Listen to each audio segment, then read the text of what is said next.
शालेय पोषण आहार संघटनेचा शालेय पोषण आहार संघटनेचा आमच्या मागण्या मान्य करा, आमच्या मागण्या मान्य करा,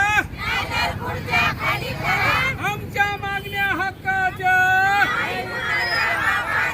आमच्या मागण्या हक्काच्या.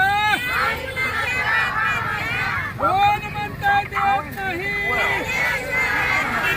कोण म्हणता देत नाही.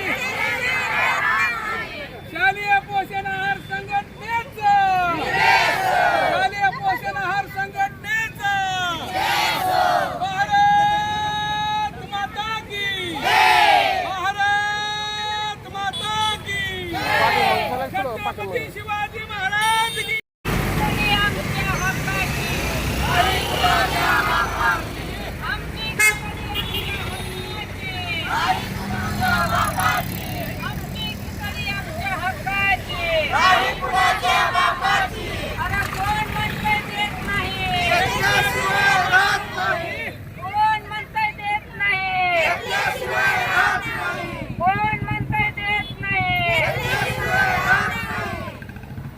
आज आमच्या मागण्या आहेत की 10 महिन्याच्या ऐवजी 12 महिने करावं.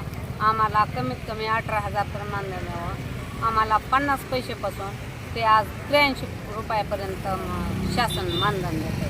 अहो, या सरकारला काय वाटत असेल त्याचं काय लक्षात आणून मतदान घ्यायलाच आहे का लक्षात तेवढं? हां, त्या खिचडी कामगाराला फुकट राबविले सरकार राबवायले आणि पुन्हा कमिटी वेगळीच गावातली.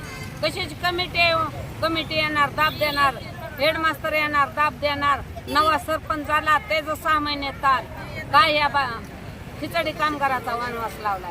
नुसतं काय शासनानं स्कीम काढली, योजना काढली, खिचडी आहे आणि अंडी वाटा त्यांना 5 रुपयानं बिल काढतं शासन. हां, तर आम्हाला कमीत कमी 18,000 दुसऱ्या राज्यात आहे तसं द्यावा. आणि आम्हाला ते करारनामा जे आहे 10 महिन्याचा ते आम्हाला आमच्याकडून करारनामा घेऊन ये. त्या करारनामा 10 महिने झालं की आम्हाला म्हणते तुमचं 10 महिने झालं तुम्ही निघा. तर हे आम्हाला करारनामा काय नको. आज काय केलं? आज आम्ही आंदोलन 1 दिवस 9 तारखेचं फक्त आंदोलन केलं. तर आमच्या मागण्या नाही पुऱ्या झाल्या तर आम्ही कलेक्टर ऑफिस पुढे बसणार. पोषण आहार कामगार संघटनेची एक सदस्य आणि कामगार आहे. तर आम्ही 15 ते 16 वर्षापासून 20 वर्षापर्यंत थोड्याशा मानधनावर काम करीत आलो.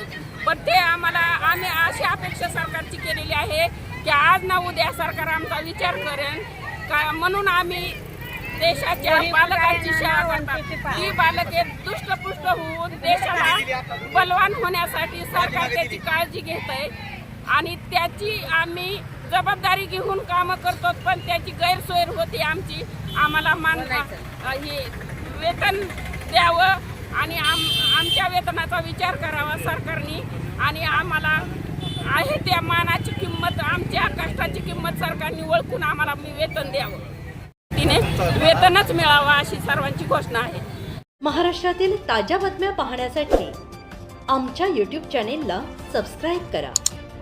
इंस्टाग्राम आणि फेसबुकवर हा व्हिडिओ पाहत असाल तर फॉलो करायला विसरू नका. धन्यवाद.